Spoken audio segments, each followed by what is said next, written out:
Goal, nation's leading institute.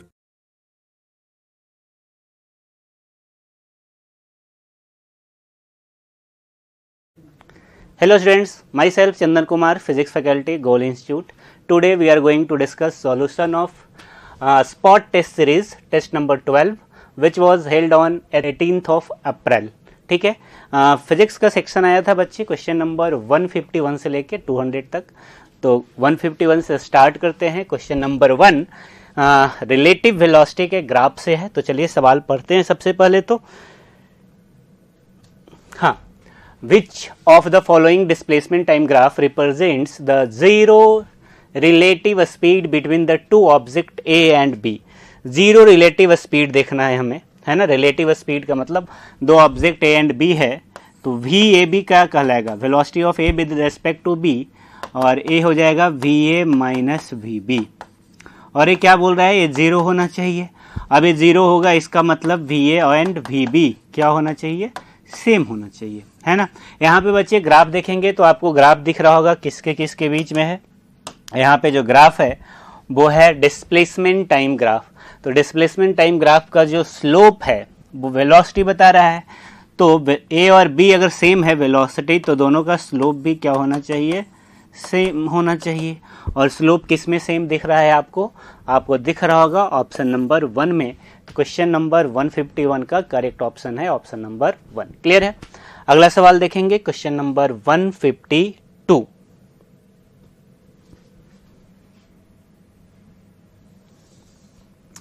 हाँ, the radius of a circle, the period of evolution are indicated in the figure by projection of the radius vector of rotating particle P. यहाँ पे ध्यान से देखिए, इस diagram में एक particle है पी जो कि रोटेट कर रहा है, सर्कुलर मोशन कर रहा है ना.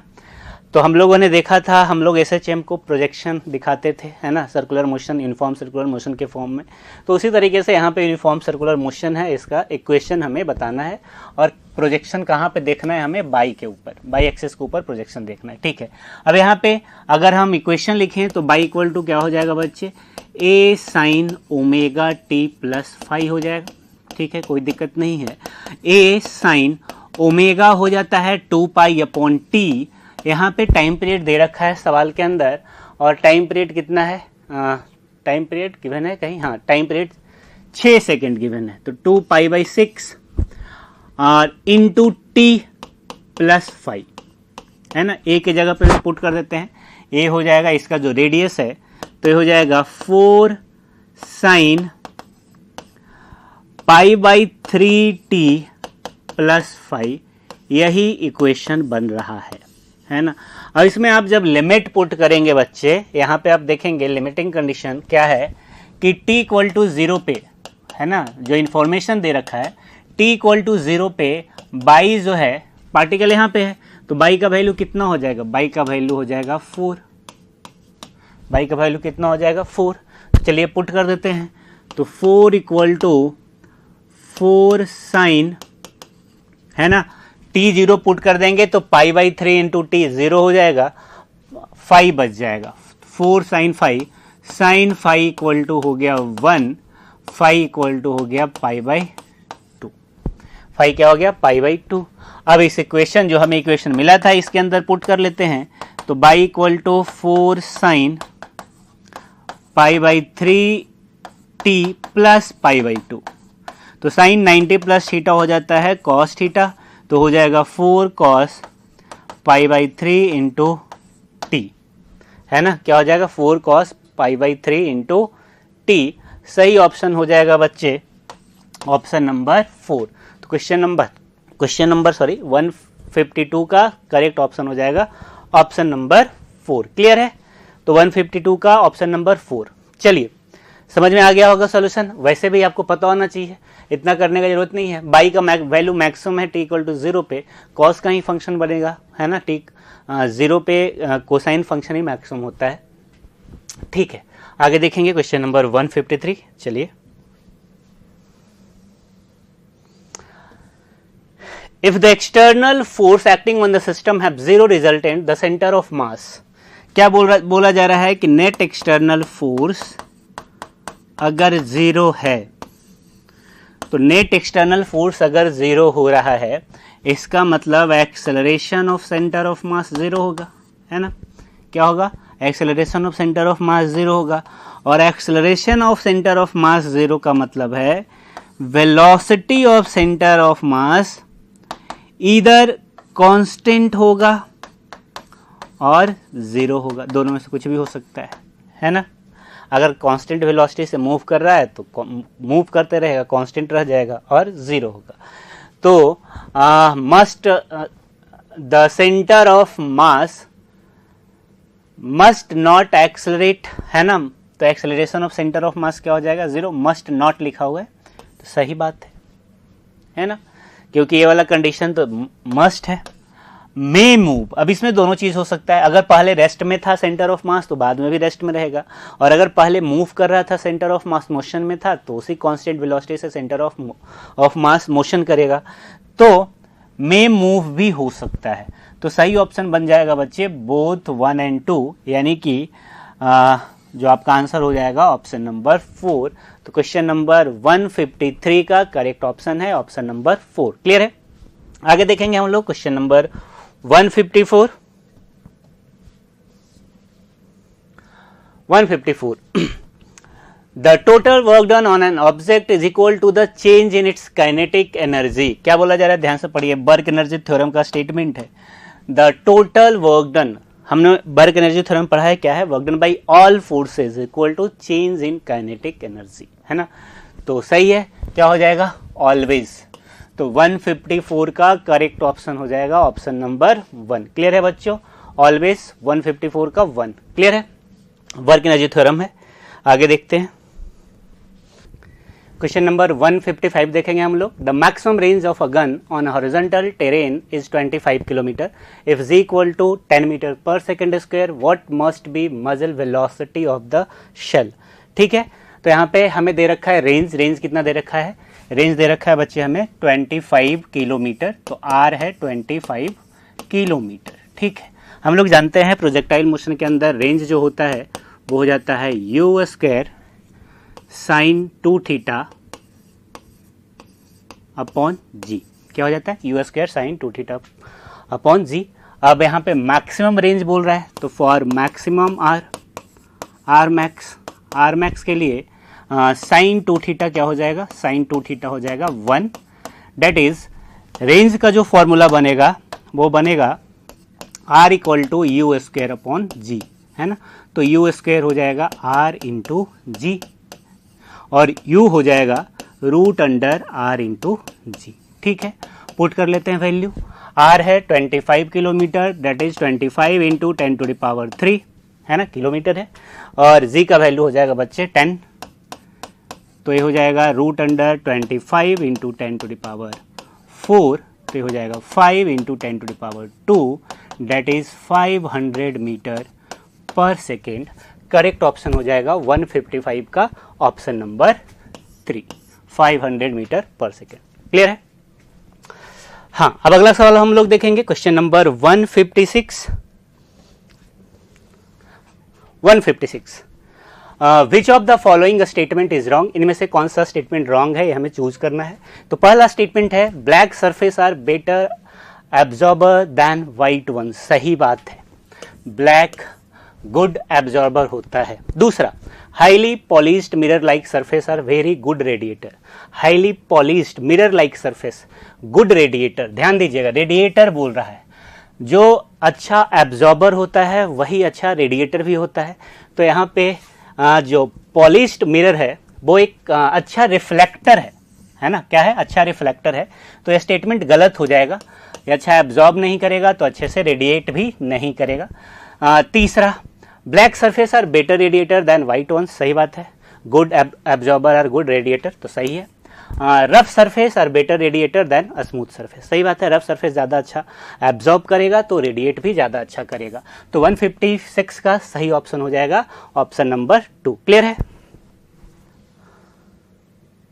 हाँ, two nearest harmonics of a tube closed at one end open at other ends are 840 Hz and 1080 Hz, then fundamental frequency will be. Clear है? टू नियरेस्ट हार्मोनिक, कौन सा हार्मोनिक वो नहीं बताया गया। तो मान लेते हैं एक है NV/4L और वो कितना है बच्चे, वो है मान लेते हैं 840। ठीक है, अब एक क्लोज्ड ऑर्गन पाइप का बात हो रहा है ना। तो जब क्लोज्ड होता है तो जो सिर्फ ऑड हार्मोनिक मिलता है, तो अगला जो मिलने वाला है वो N+2V/4L मिलने वाला है, और वो कितना है। अब इन दोनों को डिवाइड कर दीजिए, है ना, डिवाइडिंग, इन दोनों को क्या कर रहा हूं मैं, डिवाइड कर रहा हूं। ठीक है, डिवाइड करोगे तो इधर बचेगा N, इधर बचेगा N+2 और ये हो जाएगा 840 अपॉन, है ना। तो आप देखेंगे तो N/N+2 जो है वो आएगा 7/9। N का वैल्यू आ चुका है 7, है ना, क्या आ चुका है बच्चे, 7। क्लियर है। तो हम यहाँ पे पुट कर लेते हैं, हमें पता चल चुका है कि 7V/4L, 7V/N का वैल्यू क्या आ गया 7, तो 7V/4L कितना है 840, तो V/4L कितना हो जाएगा 840/7, यह आ जाएगा 120 हर्ट्ज। क्लियर है। अब V/4L ही फंडामेंटल है ना, तो यही आंसर आ जाएगा 120 हर्ट्ज। तो क्वेश्चन नंबर 157 का करेक्ट ऑप्शन बन रहा है बच्चे ऑप्शन नंबर 3। क्लियर है, तो 3 हो गया। आगे देखेंगे क्वेश्चन नंबर 158। तो चलिए 158, if a man at the equator would weight 3/4 of his weight, the angular speed of the earth is, है ना। इक्वेटर पे किसी मैन का जो वेट है ना, वो कितना है 3/4। इसका मतलब इक्वेटर पे जो g का वैल्यू है वो कितना हो गया 3/4g, है ना। और इक्वेटर पे g का वैल्यू लिखेंगे तो हो जाएगा g0 - ω²r, और g0 को लिखेंगे g को लिखेंगे 3/4g0 equal to g0 - ω²r।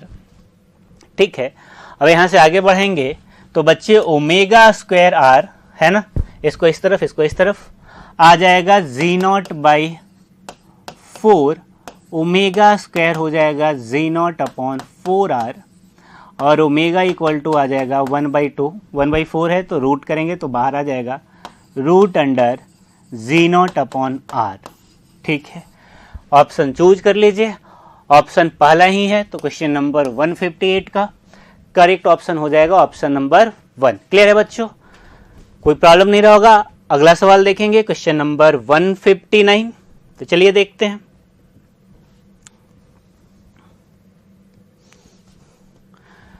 If a particle of mass m is moving in a horizontal circle of radius r with a centripetal force minus k/2r², the total energy is। तो सबसे पहले तो centripetal force दे रखा है, तो centripetal force दे रखा है मतलब mv²/r दे रखा है, और mv²/r मैग्नीट्यूड किसके बराबर हो जाएगा k/2r² के, है ना। तो यहाँ से mv² अगर मैं लिखूं तो आ जाएगा k/2r, और अगर हाफ mv² लिखें तो हो जाएगा k/4r, है ना। और यही क्या कहलाएगा बच्चे, काइनेटिक एनर्जी। तो हमें काइनेटिक एनर्जी मिल गया है ना। हमें लिखना है इस सवाल के अंदर टोटल एनर्जी, तो पोटेंशियल एनर्जी लिखना चाहिए, या फिर इसका डबल कर दोगे तब भी मिल जाएगा, है ना। डबल नहीं, टोटल एनर्जी काइनेटिक एनर्जी के बराबर होता है, नेगेटिव में होता है, तो उससे भी आंसर मिल जाएगा।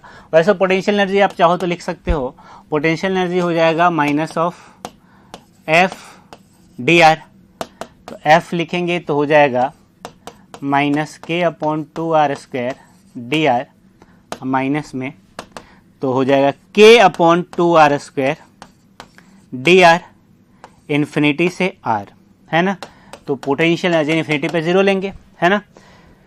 तो ये हो जाएगा k/2 बाहर आ जाएगा, 1/r² का आएगा -1/r, तो आ जाएगा -k/2r। क्या आ जाएगा बच्चे, -k/2r। क्लियर है। अब टोटल एनर्जी लिखेंगे तो हो जाएगा potential energy plus kinetic energy.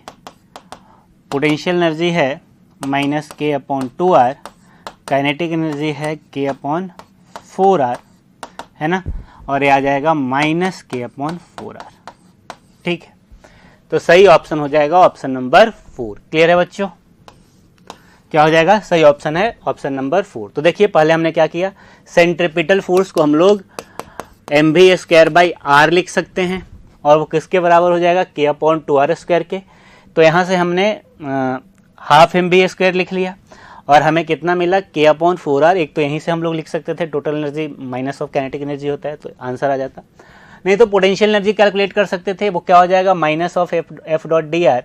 तो माइनस एफ का जो वैल्यू है वो मैंने पुट कर दिया इंटू डी आर, क्योंकि एफ इक्वल टू होता है minus D you by D R. ठीक है, तो कहाँ से कहाँ, इन्फिनिटी से लेके आर तक। अब 1/r² का इंटीग्रेशन हो जाता है -1/r। क्या हो जाएगा, -1/r, तो हो जाएगा माइनस के अपॉन 2r। टोटल एनर्जी हो जाएगा potential energy plus kinetic energy. Potential energy का वैल्यू हमने पुट कर दिया, काइनेटिक एनर्जी का वैल्यू हमने पुट कर दिया, तो क्या आया, माइनस के अपॉन 4r। क्लियर है, ऑप्शन नंबर 4। अगला सवाल चलेंगे, question number 160।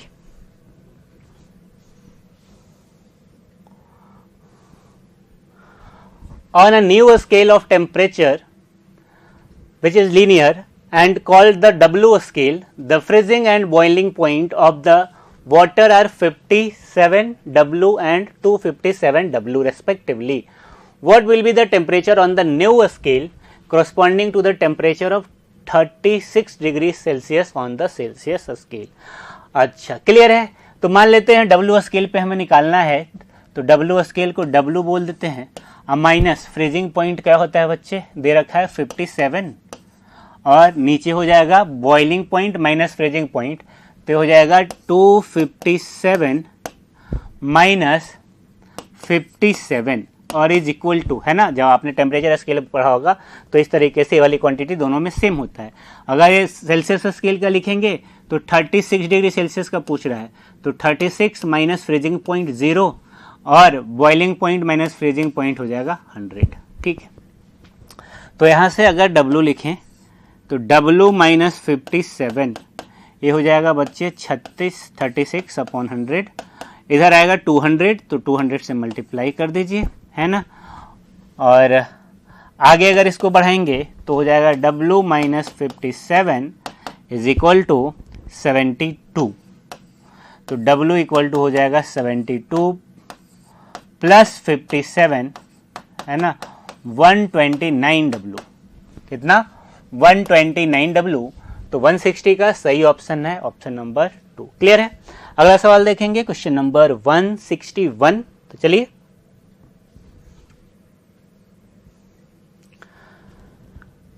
Find the difference of air pressure between the inside and outside of a soap bubble 6 mm in diameter if surface tension 1.8 Newton पर metre.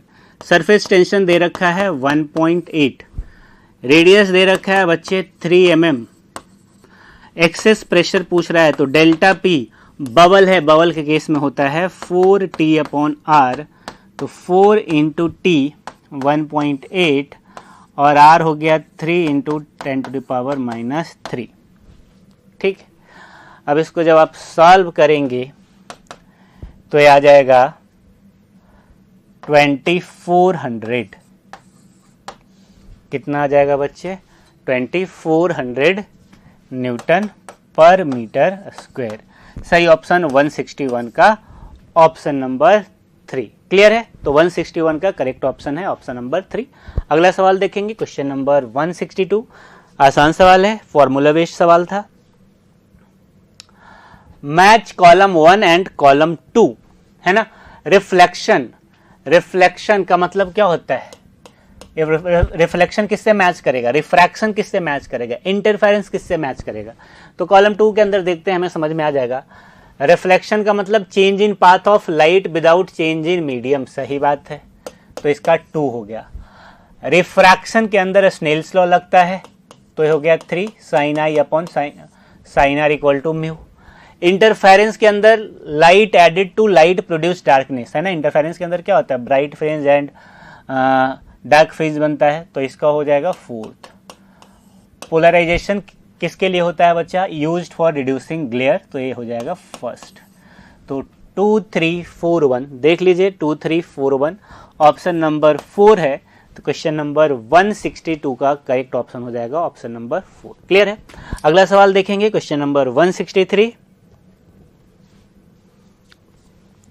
Statement 1, electromagnetic waves are transverse in nature. Statement सही है, किसी तरह का कोई problem नहीं है। दूसरा, the electric and magnetic field in electromagnetic wave are perpendicular to each other as well as the direction of propagation. तो here both statement are correct. तो क्या हो जाएगा? Both statement 1 and 2 are correct. 163 का correct option हो जाएगा बच्चे option number 1। Theory का पार्ट है, बाय डेफिनेशन दोनों सही है। क्लियर है? अगला देखेंगे question number 164। Surface tension has the same dimension as that of. Surface tension क्या होता है? ये होता है force upon length, force per unit length. तो क्या हो जाएगा बच्चे? न्यूटन पर मीटर आएगा, है ना। अब न्यूटन पर मीटर इसमें से और किसका है? तो स्प्रिंग कांस्टेंट के क्या हो जाता है? F upon x. तो इसका भी क्या आएगा? न्यूटन पर मीटर। तो आपको पता चल गया होगा surface tension and spring constant के का डायमेंशन सेम होता है। तो 164 का करेक्ट ऑप्शन हो जाएगा ऑप्शन नंबर 2। क्लियर है?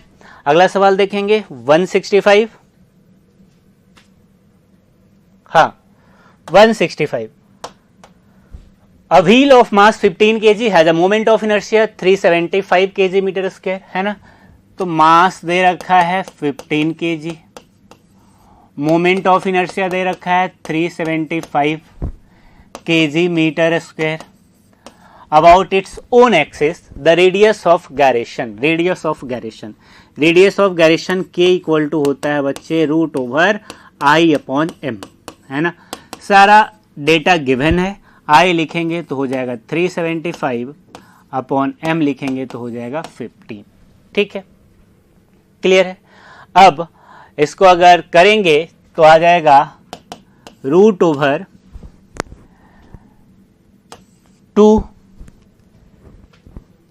25 आएगा और बाहर आएगा 5 मीटर। तो सही ऑप्शन हो जाएगा बच्चे 165 का ऑप्शन नंबर 2। क्लियर है? 165 का ऑप्शन नंबर 2। अगला सवाल देखेंगे question number 166।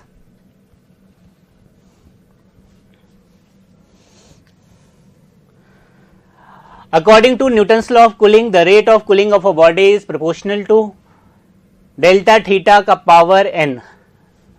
Newton's law of cooling आपको पता होना चाहिए, टेम्परेचर डिफरेंस के प्रोपोर्शनल होता है, तो n का वैल्यू 1 हो जाएगा।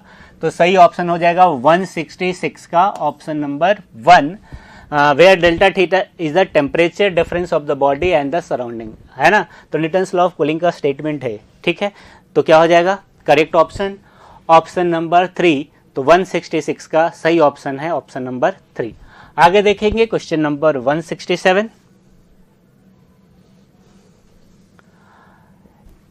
क्वेश्चन नंबर 167 देखेंगे बच्चों।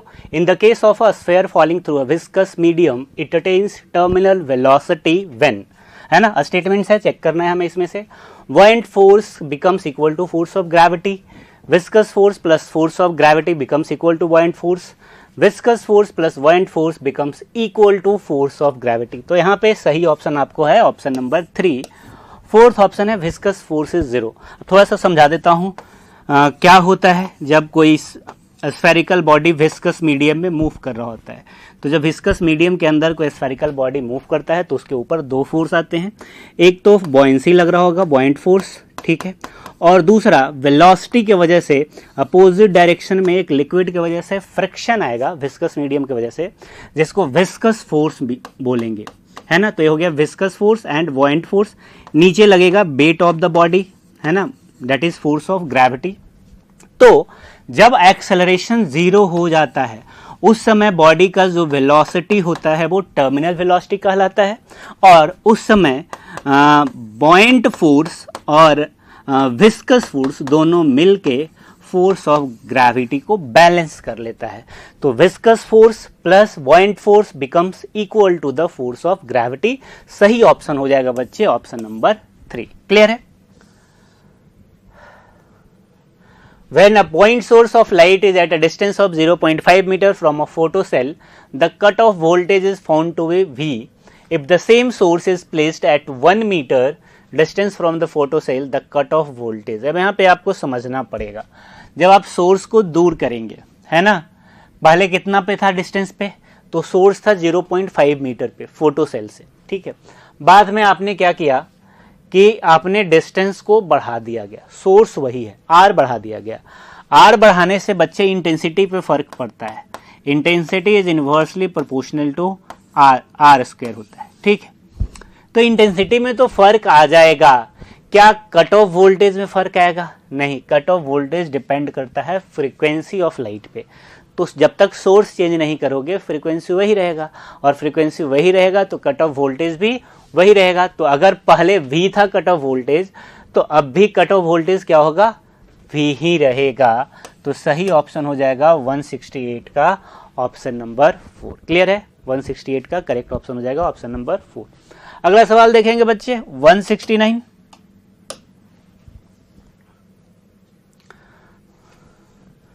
Work done by an existing electric field when a man takes a charge of 15 coulomb from A to B is minus 600 joule, then the potential difference VB minus VA is। है ना, हम लोग जानते हैं delta U जो होता है बच्चे वो क्या होता है? Q इंटू डेल्टा V के। किसके बराबर होता है? Q इंटू डेल्टा V के, ठीक है। तो work done by an existing electric field, है ना, तो work done by electric field दे रखा है किसका? कितना? Minus 600 joule. अब हम लोग जानते हैं कि डेल्टा यू जो है वो माइनस डेल्टा डब्ल्यू के बराबर होता है। तो डेल्टा यू हो जाएगा बच्चे minus minus plus 600 joule. Clear है ना? अब यहाँ पे हम लोग पुट कर सकते हैं delta U Q into delta we. तो डेल्टा यू है 600, क्यू है 15 कूलम, और डेल्टा V का मतलब हो जाएगा VB माइनस VA। ए से B गया है तो VB माइनस VA ये हो जाएगा 600/15 40। कितना हो जाएगा? 40 वोल्ट। सही ऑप्शन हो जाएगा बच्चे 169 का ऑप्शन नंबर 1। क्लियर है? तो क्वेश्चन नंबर 169 का सही ऑप्शन है ऑप्शन नंबर 1। क्लियर है? अगला सवाल देखेंगे क्वेश्चन नंबर 170। हाँ, what will be the resultant resistance between the point X and Y in the adjoining diagram if the length of diameter X by is 4 meter and the circle and the diameter are made from the uniform wire of 10 to the power minus 2 ohm per meter। ध्यान से देखिए, आपको एक circle दिख रहा होगा, है ना, इसका रेडियस दे रखा है। रेडियस हो जाएगा बच्चे 2 मीटर, डायमीटर है 4 मीटर, है ना, ये रेडियस है। स्मॉल आर लिख देता हूँ नहीं तो कन्फ्यूजन आ जाएगा, क्योंकि रेजिस्टेंस यूज करने वाले हम लोग, ठीक है। अब इस वाले पार्ट का अगर मैं रेजिस्टेंस लिखूं R1, तो R1 इसका लेंथ हो जाएगा पाई आर। तो पाई आर लिखे हुए तो 2 इंटू पाई, रेडियस 2 है तो 2 पाई, और रेजिस्टेंस पर यूनिट लेंथ दे रखा है बच्चे 10 टू द पावर माइनस 2, तो मल्टीप्लाई कर देंगे, इधर का रेजिस्टेंस इतना हो गया। इसी तरीके से इस वाले वायर R2 लिखोगे, ठीक है, तो इसका भी उतना ही हो जाएगा। और सेंटर वाले को लिखोगे तो R3 हो जाएगा, और R3 कितना हो जाएगा? इसका लेंथ कितना है बच्चे? 2R, तो 2 into 2 4 into 10 to the power minus 2 ohm हो जाएगा। क्लियर है? समझ में आ गया होगा, है ना। इसका रेजिस्टेंस लिख रहा हूं मैं, रेजिस्टेंस पर यूनिट लेंथ और इनटू लेंथ रेजिस्टेंस हो जाएगा। तो पर यूनिट लेंथ दे रखा है 10 टू द पावर माइनस 2 ओम पर मीटर। इस वाले आर्म का लेंथ हो जाएगा पाई इंटू आर, टोटल होता है सर्कल पे 2 पाई आर, हाफ हो जाएगा पाई इंटू आर। पाई हो गया, आर 2 हो गया, और उससे मल्टीप्लाई कर दिया तो रेजिस्टेंस मिल गया। अब एक्स वाई के अक्रॉस आपको निकालना है आर इक्विवेलेंट, तो आप लिख सकते हैं 1 बाई आर इक्विवेलेंट हो जाएगा 1 by R1 1 by R2 plus 1 by R3, ठीक है। 1/r1 लिखोगे तो r1 आ जाएगा 2 पाई इंटू 10⁻⁻², है ना, प्लस दूसरा हो जाएगा r2 कितना, r2 भी उतना ही है, r3 कितना, r3 है 4 इंटू 10⁻⁻²। ठीक है, अब और आगे अगर लिखेंगे तो ये हो जाएगा 100/2 पाई प्लस यहाँ भी हो जाएगा बच्चे 100/2 पाई और यहाँ हो जाएगा 100/4। ठीक, अब इसको सॉल्व कीजिए। 1/r इक्विवेलेंट आएगा, यहाँ से बच्चे 4 पाई एलसीएम आ जाएगा, 100 को आप बाहर रख सकते हैं और यहाँ पे 2 प्लस यहाँ पे आ जाएगा पाई, है ना। r इक्विवेलेंट अगर मैं लिखूं तो ये पलट जाएगा 4 पाई, क्लियर है, अपॉन नीचे 2 + 2 4 प्लस पाई हो जाएगा इंटू 10⁻⁻²। इसको सॉल्व करेंगे तो आएगा 1.76 इंटू 10⁻⁻²। क्लियर है, तो सही ऑप्शन बच जाएगा बच्चे ऑप्शन नंबर 1। तो 170 का करेक्ट ऑप्शन हो जाएगा ऑप्शन नंबर 1। क्लियर है, अगला सवाल देखेंगे क्वेश्चन नंबर 171। तो चलिए देखते हैं क्वेश्चन नंबर 171 देखेंगे। For a logic gate A and B are input and Y is output voltage wave form, then logic gate is. ध्यान से देखिए यहाँ पे क्या दिख रहा है आपको, ए और बी, हम इसका ट्रूथ टेबल बनाते हैं तो ए हो जाएगा, बी हो जाएगा, बाई हो जाएगा। ए है 0, बी है 0 और बाई भी है 0, तो 0 0 0। ए है 1, बी है 1, बाई भी है 1, तो 1 1 1। ठीक है, ए है 0, बी है 1, तो बाई क्या मिला है 0। क्लियर है, तो 0 1 0, फिर 1 0 0, तो 1 0 0। देखिए क्या है, y equal to A into B है ना। ट्रूथ टेबल क्या है, y equal to A into B, that is and gate. तो 171 का सही ऑप्शन बन रहा है एंड गेट। क्लियर है, ऑप्शन नंबर 4। क्लियर है, अगला सवाल देखेंगे क्वेश्चन नंबर 172। हाँ,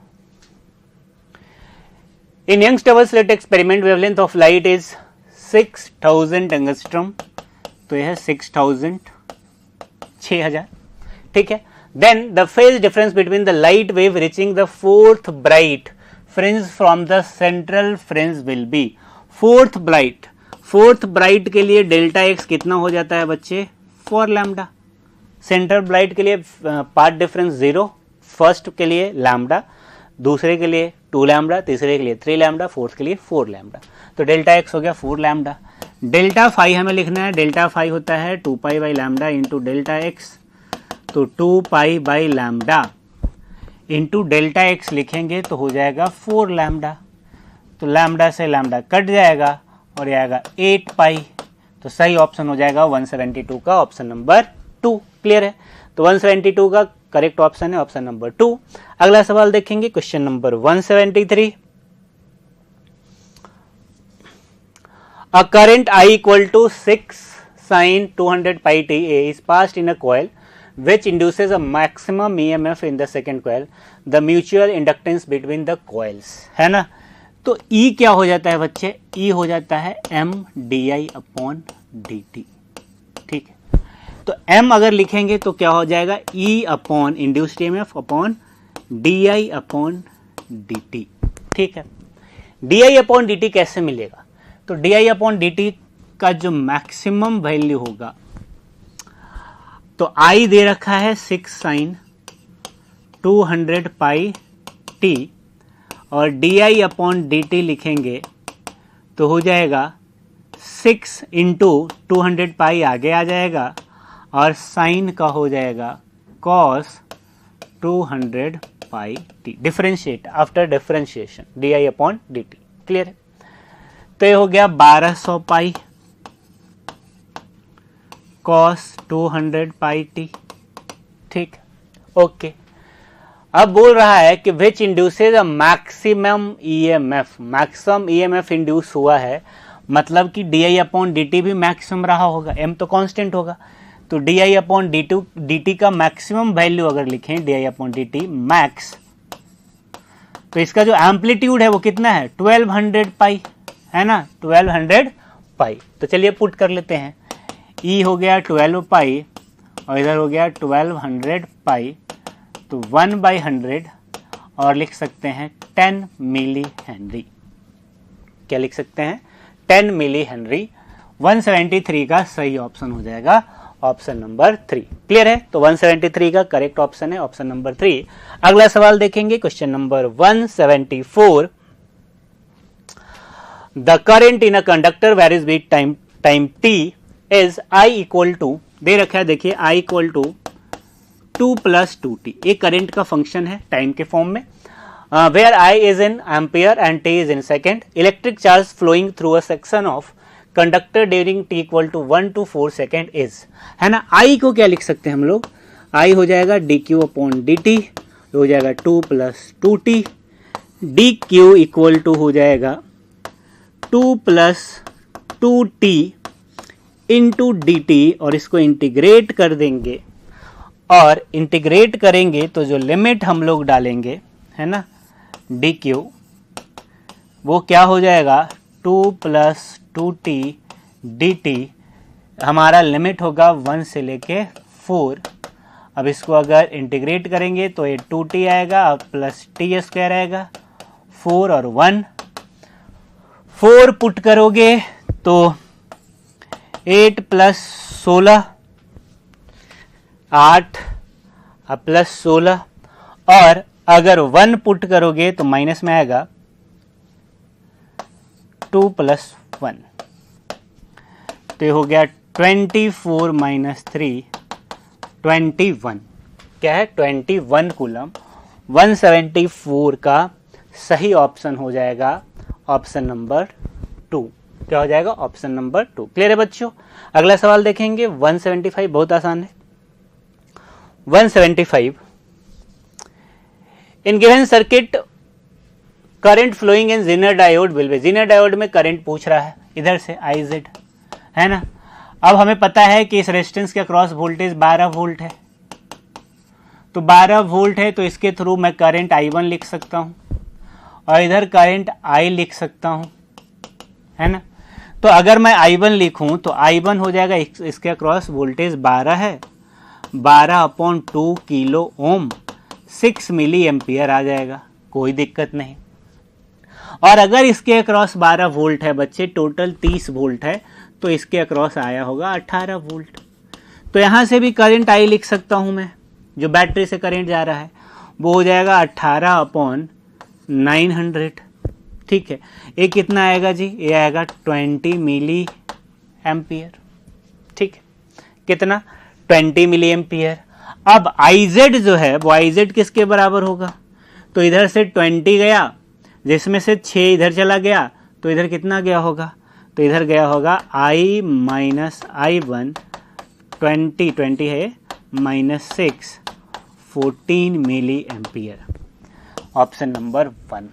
तो क्वेश्चन नंबर 175 का करेक्ट ऑप्शन है ऑप्शन नंबर 1। क्लियर है? अगला सवाल देखेंगे क्वेश्चन नंबर 176। ठीक है, 176, the value of E0 in the given circuit will be approximately. यहां पे देखिए VR दे रखा है 60, VL दे रखा है 60, VC दे रखा है 140। तो हम लोग जानते हैं V² = होता है VR² प्लस VL - VC का स्क्वायर। ठीक है, तो VR तो आपको पता है 60 का स्क्वायर हो जाएगा, और VL - VC लिखेंगे तो 60 - 140 का स्क्वायर अगर लिखेंगे तो आएगा बच्चे 60 का स्क्वायर प्लस 80 का स्क्वायर इक्वल टू V²। तो V जो होगा वो 100 आएगा। कितना आएगा 100। ठीक है, लेकिन ये जो V हम लोग लिख रहे हैं ये RMS वैल्यू है, हमसे पूछा है E0 का वैल्यू, मतलब पीक वैल्यू, है ना, यानी कि V0। तो V0 हो जाएगा VRMS × √2, तो 1.41 × 100 ये हो जाएगा 141 वोल्ट, है ना। तो क्वेश्चन नंबर 176 का सही ऑप्शन बन रहा है बच्चे ऑप्शन नंबर 4। क्लियर है। तो 176 का करेक्ट ऑप्शन है ऑप्शन नंबर 4। अगला सवाल देखेंगे question number 177।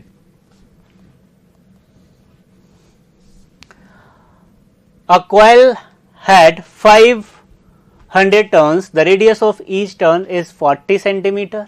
An iron rod is introduced inside it.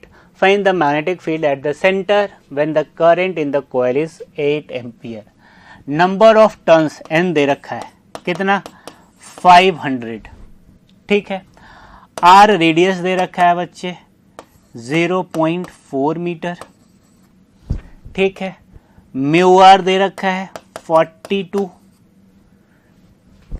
और मैग्नेटिक आई भी दे रखा है 8 एम्पियर और मैग्नेटिक फील्ड पूछ रहा है ना।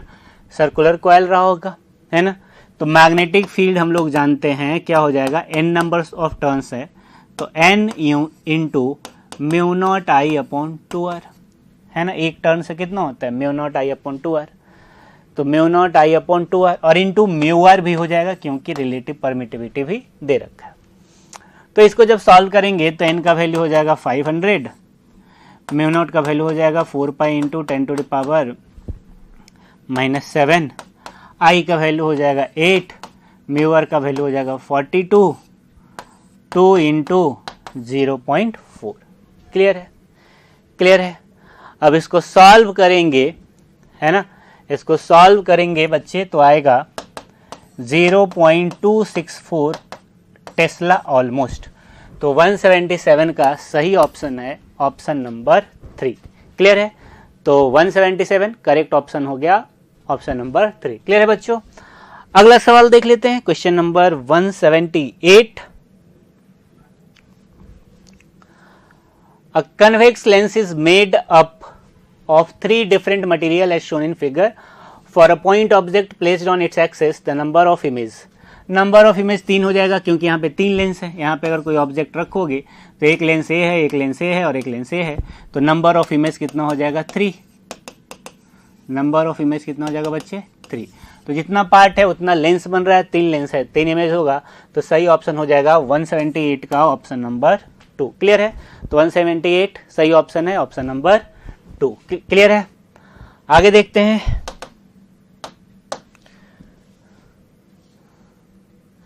(179) Figure represent a graph of kinetic energy of photoelectrons and frequency for a metal used as cathode in a photoelectric experiment. The work function of the metal is. यहाँ पे जो graph है वो kinetic energy and frequency के बीच में है। तो हम लोग जानते हैं कि E minus phi equal to kinetic energy maximum होता है ना। तो kinetic energy E minus phi और E को हम लोग लिखेंगे H nu minus phi kinetic energy, है ना। अब इससे अगर रिलेट करेंगे आप, स्ट्रेट लाइन ग्राफ है ना, बाई एक्सिस पे काइनेटिक एनर्जी है देख सकते हैं, तो बाई हो गया mx प्लस सी, तो c के जगह पे क्या है बच्चे -5। तो यहाँ पे जो इंटरसेप्ट है आपको पता चल गया होगा, c का वैल्यू यहाँ पे कितना है 4 और वही वर्क फंक्शन है, तो क्या हो जाएगा 4 इलेक्ट्रॉन वोल्ट। 179 का सही ऑप्शन बनेगा ऑप्शन नंबर 1। क्लियर है। अगला सवाल देखेंगे question number 180। A galvanometer having resistance G equal to 25 ohm gives full deflection at a 15 milliampere. 15 milliampere. Then resistance required to convert it in voltmeter of range 60 volt, है ना। 60 volt range का बनाना है।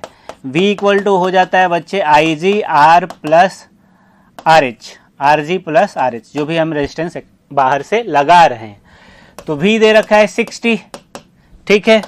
V कितना दे रखा है 60 और IG सवाल में दे रखा है 15 मिली एम्पियर, तो 15 इंटू 10 टू द पावर -3 और G है RG 25 और R पूछ रहा है, ठीक है। तो ये हो जाएगा 4000 25 plus R, R equal to 4000 minus 25, 3975, 3975 option number 4। तो क्वेश्चन नंबर 180 का करेक्ट ऑप्शन है ऑप्शन नंबर 4। क्लियर है बच्चों? अगला सवाल देखेंगे 181। The total energy of electron in ground state of hydrogen atom is 13.6 electron volt ground state में। The potential energy of an electron in the second excited state, second excited state का मतलब हो जाएगा n का value 3, तो अगर total energy लिखेंगे तो हो जाएगा माइनस 13.6 अपॉन 3 का स्क्वायर, तो माइनस 13.6 अपॉन 9। अगर इसको सॉल्व करेंगे बच्चे तो आएगा 1.51। ठीक है, अब ये टोटल एनर्जी है, लेकिन हमसे पूछ रहा है पोटेंशियल एनर्जी, तो पोटेंशियल माइनस में, तो potential energy is 2 times of total energy, तो 2 इंटू माइनस 1.51 कितना हो जाएगा minus 3.02 electron volt, 3.02 electron volt. Clear है बच्चों? तो 181 का करेक्ट ऑप्शन बन रहा है ऑप्शन नंबर 3। क्लियर है? 181 का ऑप्शन नंबर 3। ठीक है, ये टोटल एनर्जी मिला। टोटल एनर्जी का फॉर्मूला, पोटेंशियल एनर्जी होता है double of total energy, double कर दिया। क्लियर है? अगला सवाल देखेंगे 182। A parallel plate capacitor is charged by a battery. After charging the capacitor, battery is disconnected and the electric plate is inserted between the plates. Then which of the following statement is incorrect? Clear है? Increase in capacitance।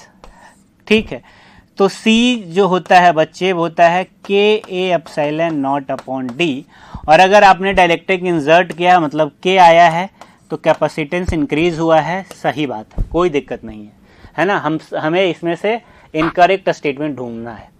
Increase in the stored energy, तो अगर energy हम लोग लिखेंगे तो energy होता है Q square upon 2C, है ना।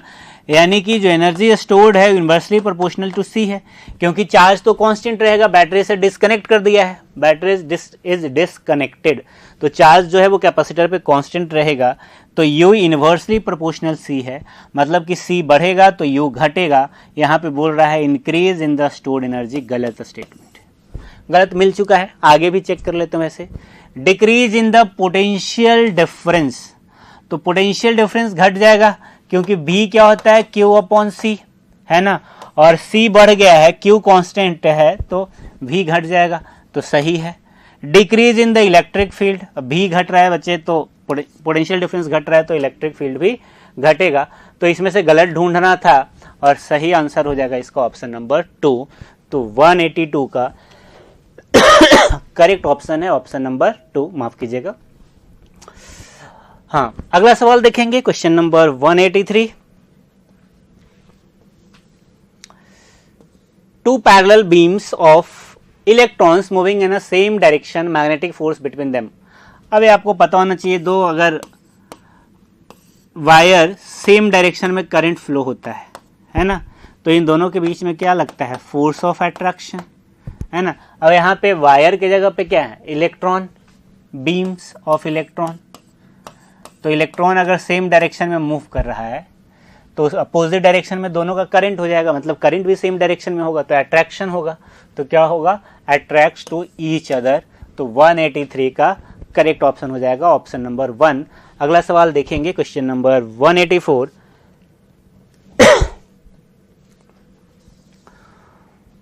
What will be the height of image when an object of 4 centimeter height is placed on the axis of a convex mirror at a distance of 30 centimeter of radius of curvature 60 centimeter? क्या दे रखा है, What will be the height of image, है ना। एक convex mirror है और एक object रखा हुआ है, उसका रेडियस ऑफ कर्वेचर दे रखा है, रेडियस ऑफ कर्वेचर 60 है, मतलब फोकल लेंथ हो जाएगा, कॉन्वेक्स है तो पॉजिटिव में आएगा 30 सेंटीमीटर। ठीक है, ऑब्जेक्ट डिस्टेंस U दे रखा है बच्चे 30 सेंटीमीटर, तो U तो माइनस होता है नेगेटिव, तो -30। Okay, height of object they रखा है 4 सेंटीमीटर, है ना। मैग्निफिकेशन m लिखेंगे तो मिरर का हो जाता है f upon f minus you, है ना। और मैग्निफिकेशन को लिख सकते हैं height of image upon height of object, ये हो जाएगा f upon f minus you. Height of image हमें पता करना है, हाइट ऑफ ऑब्जेक्ट हो गया 4, f है 30 माइनस ऑफ 30। क्लियर है।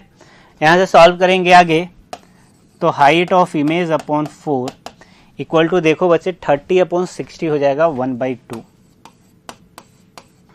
तो एच आई हो जाएगा 4 इंटू 1/2, 2 सेंटीमीटर। कितना हो जाएगा? 2 सेंटीमीटर। सही ऑप्शन हो जाएगा 184 का ऑप्शन नंबर 2। क्लियर है, कोई दिक्कत नहीं। अगला सवाल देखेंगे, क्वेश्चन नंबर 185। चलिए, हाँ 185। A 3 kg ball is moving with a speed 4 meter per second as shown in diagram. It strikes elastically with the wall at an angle of 60 degree from the normal and ball remains in contact with the wall for 0.3 second. Then force exerted by the wall will be. Force exerted ये हो जाएगा delta P upon delta T, है ना। Delta P हो जाएगा बच्चे, ये जो परपेंडिकुलर वाला मोमेंटम है वही चेंज होगा, तो परपेंडिकुलर में लिखेंगे तो हो जाएगा एम भी कॉस थीटा माइनस एम भी cos theta minus minus plus होके 2m भी कॉस थीटा। इस तरह के सवाल आपने बहुत सारे किए होंगे, अपॉन डेल्टा टी। तो 2m के जगह पे लिखेंगे 3, v के जगह पे लिखेंगे 4, कॉस 60 के जगह पे लिखेंगे 1/2, कॉस 60 का वैल्यू 1/2, डेल्टा टी के जगह पे लिखेंगे 0.3, तो यहाँ से 10 हो गया, यहाँ 2 से 2 कट गया, 40 न्यूटन आया। क्या आया? 40 न्यूटन, ऑप्शन नंबर 3। तो 185 का करेक्ट ऑप्शन है ऑप्शन नंबर 3। अगला सवाल देखते हैं, क्वेश्चन नंबर 186। तो चलिए 186। A solid homogeneous sphere of mass m and radius is moving on a rough horizontal surface, partially rolling and partially sliding. During this kind of motion of the sphere क्या होगा? देखिए क्या बोला जा रहा है, solid homogeneous sphere of mass m and radius r moving on a rough horizontal surface, partially rolling and partially sliding. Rolling भी हो रहा है और स्लाइडिंग भी हो रहा है। तो स्लाइडिंग हो रहा होगा, है ना, तो फ्रिक्शन वर्क कर रहा होगा। प्योर रोलिंग में फ्रिक्शन वर्क नहीं करता है, स्लाइडिंग होगा तो फ्रिक्शन वर्क करेगा, है ना। और इस केस में एनर्जी का लॉस होगा, मतलब काइनेटिक एनर्जी घटेगा, काइनेटिक एनर्जी कंजर्व नहीं रहेगा। ठीक है, तो पहला स्टेटमेंट है angular momentum about the centre of mass is conserved. अब देखो बच्चे, फ्रिक्शन लग रहा है ना, फ्रिक्शन जब लग रहा है इस पे, तो सेंटर ऑफ मास के अबाउट एंगुलर मोमेंटम कंजर्व होगा क्या? नहीं होगा। होगा क्या? नहीं होगा। क्लियर है। तो सेंटर ऑफ मास के अबाउट एंगुलर मोमेंटम कंजर्व नहीं होगा, तो गलत हो गया। Only the rotational kinetic energy about the centre of mass is conserved, ये भी नहीं होगा क्योंकि फ्रिक्शन वर्क करेगा। Total kinetic energy is conserved, गलत है।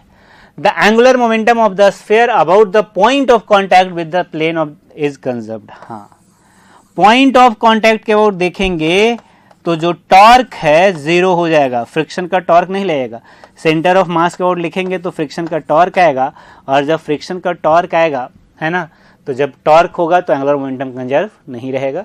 तो एक ही कंडीशन है कि अगर हम पॉइंट ऑफ कॉन्टैक्ट के अबाउट एंगुलर मोमेंटम देखें तो पॉइंट ऑफ कॉन्टैक्ट के अबाउट टॉर्क जो है वो 0 है, क्योंकि फ्रिक्शन वहीं से पास कर रहा है, इसलिए एंगुलर मोमेंटम कंजर्व रहेगा। तो सही ऑप्शन हो जाएगा ऑप्शन नंबर 4। तो 186 करेक्ट ऑप्शन है ऑप्शन नंबर 4। अगला देखेंगे क्वेश्चन नंबर 187। चलिए 187।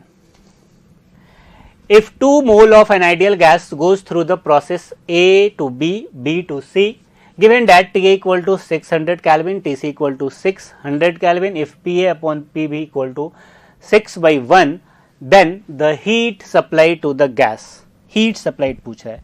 ध्यान से देखिए, यहाँ पे प्रोसेस A से B जा रहा है और फिर B से C जा रहा है। कुछ डेटा गिवन है, जैसे ए का टेम्परेचर है 600, है ना, 600 केल्विन, और सी का टेम्परेचर भी दे रखा है 600 केल्विन। ठीक है, अब ए टू बी अगर देखेंगे, है ना, तो ये आइसोकोरिक प्रोसेस है, मतलब वॉल्यूम कांस्टेंट है ना, तो P प्रोपोर्शनल टू T हो जाएगा। P क्या हो जाएगा? Proportional to T। तो PA upon PB equal to हो जाएगा TA अपॉन TB, और PA अपॉन PB दे रखा है 6, तो TB हो जाएगा TA अपॉन 6, मतलब 600 अपॉन 6, तो 100 केल्विन। तो यहाँ का टेम्परेचर हमें पता चल गया 100 केल्विन, है ना। हमसे हीट सप्लाइड पूछ रहा है पूरे प्रोसेस में, delta Q A B C, है ना, तो हो जाएगा delta W A B C plus delta U A B C. ठीक है, अब delta W A B C लिखोगे तो ए बी सी ए से बी में तो है ही नहीं, तो जो भी वर्क डन है वो कहाँ से कहाँ तक है? बी से सी में, और वो कौन सा प्रोसेस है? आइसोबैरिक है, तो ये हो जाएगा n R delta T, n R delta T, अब plus delta U A B C. देखो बच्चे, ए पे जो टेम्परेचर है वही सी पे टेम्परेचर है, तो ये तो जीरो हो जाएगा, है ना, जितना इसमें आएगा उतना ही अपोजिट साइन में उसमें आएगा। तो delta Q N R delta T के बराबर हो जाएगा, एन का वैल्यू 2 है, आर का वैल्यू 8.3, डेल्टा टी का वैल्यू हो जाएगा 600, यहाँ पे 600 है, यहाँ पे 100 है, 600 माइनस 100, तो ये हो जाएगा 8300 जूल। कितना हो जाएगा? 8300 joule. Option number 1, question number 187 correct option हो रहा है, ऑप्शन नंबर 1। क्लियर है बच्चों? अगला सवाल देखेंगे हम लोग, क्वेश्चन नंबर 188। तो चलिए, a satellite is moving in a circular orbit around earth with a speed 2v, if it's mass is m, then total energy will be, total energy will be around earth with the speed 2v। तो kinetic energy लिखोगे तो हो जाता है half mv², तो half m v की जगह पे 2v का स्क्वायर लिखेंगे तो काइनेटिक एनर्जी आ जाएगा 2mv²। ठीक है, हमसे पूछ रहा है total energy, total energy equal होता है माइनस ऑफ काइनेटिक एनर्जी के, है ना, तो टोटल एनर्जी हो जाएगा माइनस ऑफ 2mv²। सही ऑप्शन हो जाएगा 188 का ऑप्शन नंबर 3। क्लियर है बच्चों? क्वेश्चन नंबर 188 करेक्ट ऑप्शन है, option number 3 minus 2mv²। Clear है? आगे देखेंगे क्वेश्चन नंबर 189।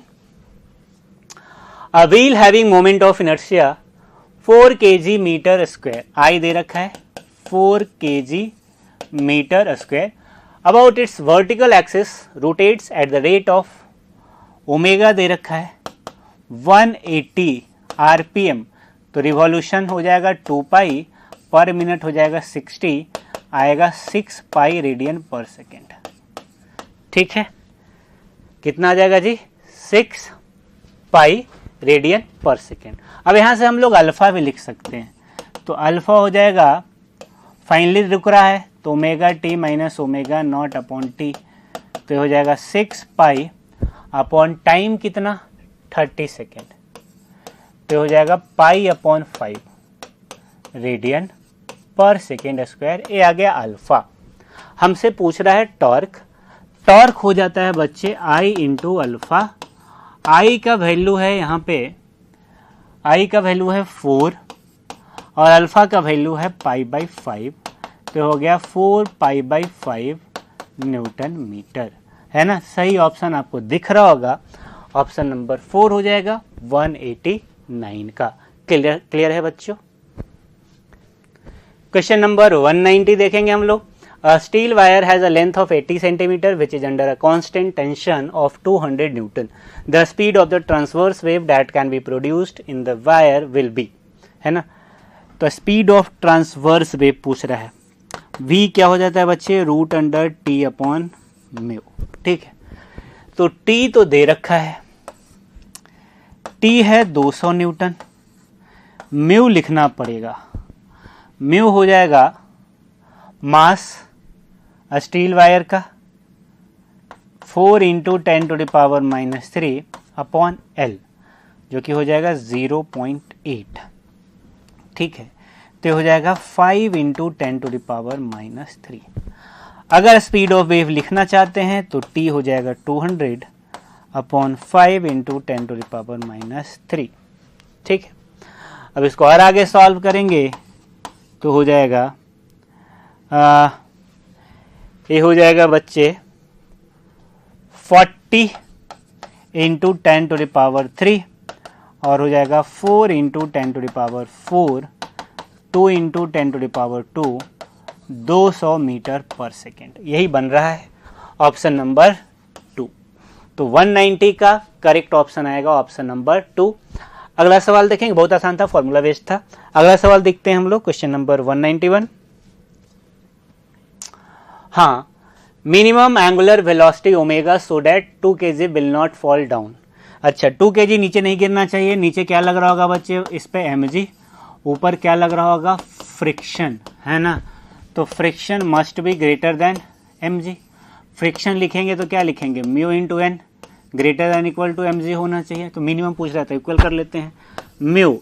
नॉर्मल रिएक्शन लिखेंगे तो नॉर्मल रिएक्शन इसको सेंट्रीपिटल फोर्स प्रोवाइड कर रहा होगा, तो हो जाएगा m ω² r equal to mg।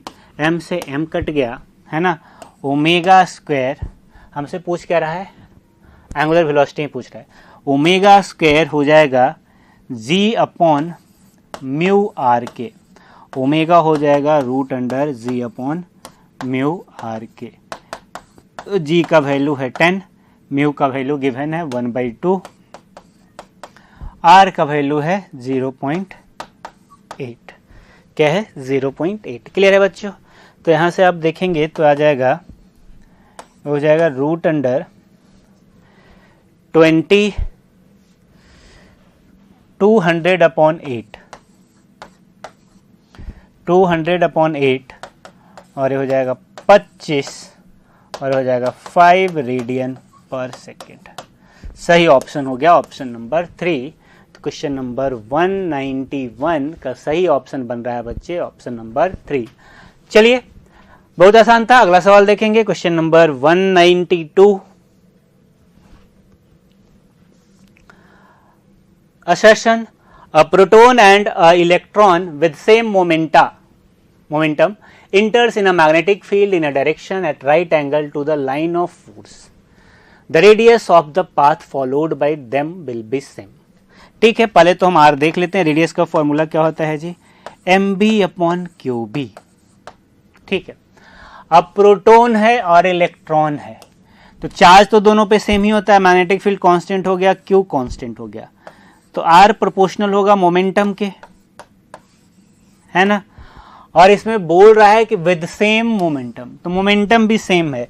इसका मतलब r इलेक्ट्रॉन और r प्रोटॉन भी क्या है, सेम है। तो पहला स्टेटमेंट सही है, कोई डाउट इसमें नहीं होना चाहिए। Reason, electron has less mass than proton, तो स्टेटमेंट सही है, इलेक्ट्रॉन का मास कम होता है। तो दूसरा भी सही है ना। क्या इसको एक्सप्लेन कर रहा है, तो नहीं कर रहा है। तो क्या हो जाएगा, both assertion and reason are correct and but the reason is not the correct explanation. तो 192 का सही ऑप्शन हो जाएगा ऑप्शन नंबर 4। क्लियर है बच्चों। अगला सवाल हम लोग देखेंगे, क्वेश्चन नंबर 193। तो चलिए देखते हैं। A mass of 8 kg moving with the speed 12 meter per second collides with another stationary mass of 4 kg. As a result of collision the two masses stick together, है ना। तो चलो कोलाइड करने के बाद जो वेलोसिटी है वो निकाल लेते हैं। तो पहले 8 kg है जो कि 12 से जा रहा है, और दूसरा 4 kg है वो स्टेशनरी है, तो +4 × 0, है ना। आफ्टर कोलिजन चिपक गया, तो 8 + 4 × v, तो यहाँ से v आ गया 8 मीटर पर सेकेंड, है ना। अब हमसे पूछ रहा है the kinetic energy of the composite mass. तो काइनेटिक एनर्जी हो जाएगा half m1 + m2 v², v common जो भी आएगा, तो हाफ m1 प्लस m2, 8 और 4 12 हो गया, और ये 8 का स्क्वायर हो गया। ठीक है, तो ये 6 इंटू 8 इंटू 8। ठीक है, तो 8 इंटू 6 48, और 48 मतलब इंटू 8 384। तो 193 का हो जाएगा पहला ऑप्शन, ऑप्शन नंबर 1। 193 का क्या हो जाएगा बच्चे? Option number 1। क्लियर है?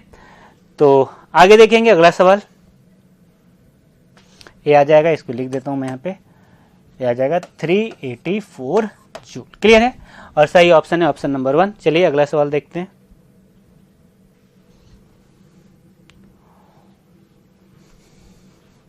वन 193 हो गया। 194 देखेंगे। Which among the following is not a cause for power loss in a transformer, है ना? तो आप ये ट्रांसफॉर्मर पढ़ेंगे तो आपको पता चलेगा। ह्यूमिंग साउंड प्रोड्यूस्ड, कॉज तो है। Due to the magnetisation, cause है। Eddy current are produce in the soft iron core of transformer. क्या बोल रहा है? Which of the following is not the cause of power loss. Power loss का कौन कारण नहीं है? तो ये दोनों तो है। Primary coil is made up of thick copper wire, ये नहीं है, है ना? तो एक कारण है, एक कारण है, एक कारण नहीं है। Electric flux sharing is not properly done, हाँ इसमें भी एनर्जी का लॉस होता है ना? तो ये भी कारण है। तो सही आंसर हो जाएगा ऑप्शन नंबर 3, है ना? जो नहीं है, जो कॉज नहीं है, वही ढूंढना था। तो 194 का करेक्ट ऑप्शन हो जा रहा है ऑप्शन नंबर 3। क्लियर है बच्चों? अगला सवाल देखेंगे हम लोग। 195, two coils are placed close to each other. The mutual inductance of the pair of coil depends on, तो relative position and orientation depend करता है। The material of the wire of the coil नहीं। The rate at which currents are changing in the two coils नहीं। Number of turns in the coil सही है। तो 195 का 1 and 4, 1 and 4 किस में है? पहला ही ऑप्शन है। तो 195 का करेक्ट ऑप्शन हो जाएगा ऑप्शन नंबर 1। क्लियर है बच्चों? अगला देखेंगे क्वेश्चन नंबर 196। तो चलिए देखते हैं। द एंगल ऑफ प्रिज्म इस एंगल ऑफ प्रिज्म ए दे रखा है 55 डिग्री। ठीक है, angle of deviation is 45 degree. In the position of minimum deviation, the value of angle of incidence and angle of emergence. तो minimum deviation के case में angle of incidence and angle of emergence दोनों same होता है, आपको पता होना चाहिए। तो I और E सेम होगा, है ना? तो यहाँ पे सारा ऑप्शन भी है जिसमें सेम ही है, एक ही ऑप्शन है जिसमें डिफरेंट है। ठीक है, खैर कोई बात नहीं। तो हम लोग लिख सकते हैं डेल्टा मिनिमम हो जाता है 2I माइनस ए। ठीक है, अब डेल्टा मिनिमम यहाँ पे एक चीज बच्चा, एंगल ऑफ डेविएशन 45 है, मिनिमम डेविएशन दे रखा है, तभी बन पाएगा सवाल, है ना?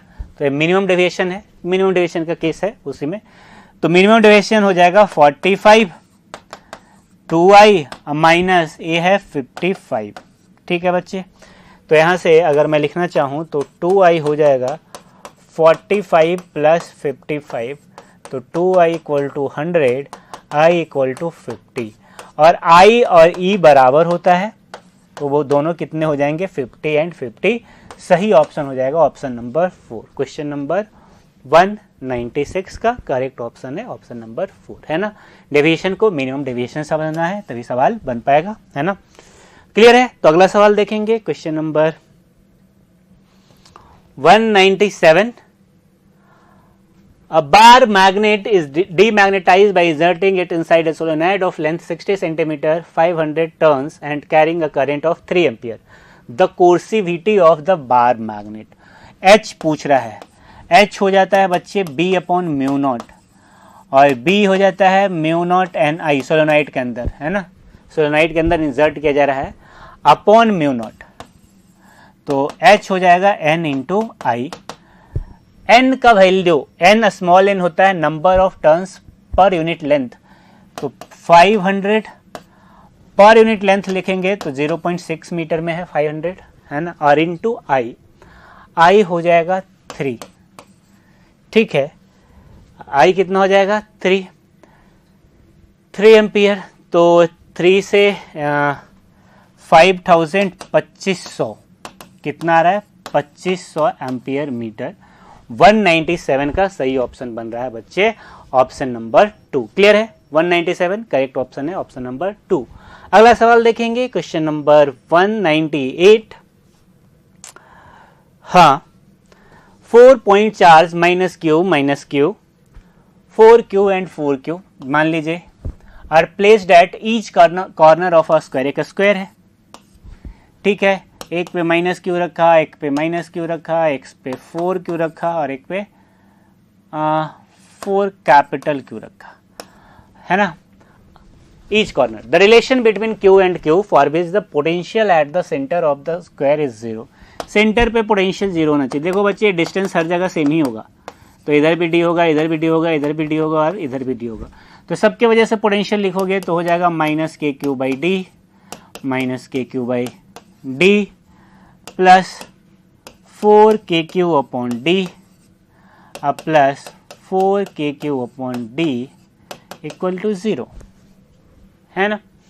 अब इसको सॉल्व करेंगे तो क्या हो जाएगा देख लीजिए। 4kq माइनस kq तो हो गया 3kq/d, उधर भी हो जाएगा 3kq/d, तो q इक्वल टू हो जाएगा, एक लाइन बढ़ा ही देता हूँ है ना। तो चलिए 4kq/d minus kq/d 3kq/d plus 4kq/d minus kq मतलब कैपिटल एक स्मॉल है तो ये आ जाएगा 3kq/d इक्वल टू 0। सॉल्व करेंगे तो आएगा q equal to minus of q। क्या आएगा q equal to minus of q दिख गया ऑप्शन नंबर 2। तो क्वेश्चन नंबर 198 करेक्ट ऑप्शन हो जाएगा ऑप्शन नंबर 2। अगला सवाल देखेंगे question number 199। Fusion reaction takes place at high temperature because molecules breaks up at high temperature, atoms are ionized at high temperature, kinetic energy is high enough to overcome repulsion between nuclei। यही सही है ना, theory का part है तो पढ़िएगा आप nuclear तो उसमें पता चलेगा।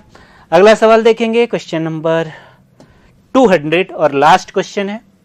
हाँ, 2 wires having resistance 3 ohm 5 ohm are connected to same voltage, the ratio of heat dissipated in equal time interval at the resistance will be H जो होता है बच्चे सेम वोल्टेज से कनेक्टेड, ध्यान लिखिएगा सेम करंट नहीं है तो V²/R। तो H जो है वो इनवर्सली प्रोपोर्शनल टू R होता है, ठीक है। तो H1/H2 अगर लिखेंगे बच्चे तो हो जाएगा R2/R1, ठीक है। तो एक 3 और 5 है तो क्या हो जाएगा 5/3, सही ऑप्शन हो जाएगा 200 का ऑप्शन नंबर 1। क्लियर है बच्चों। तो क्वेश्चन नंबर 200 करेक्ट ऑप्शन आ रहा है ऑप्शन नंबर 1। क्लियर है। तो हमने क्वेश्चन नंबर 151 से लेके 200 तक कंप्लीट कर लिया। आई होप आपको वीडियो सॉल्यूशन पसंद आया होगा। बहुत बहुत धन्यवाद।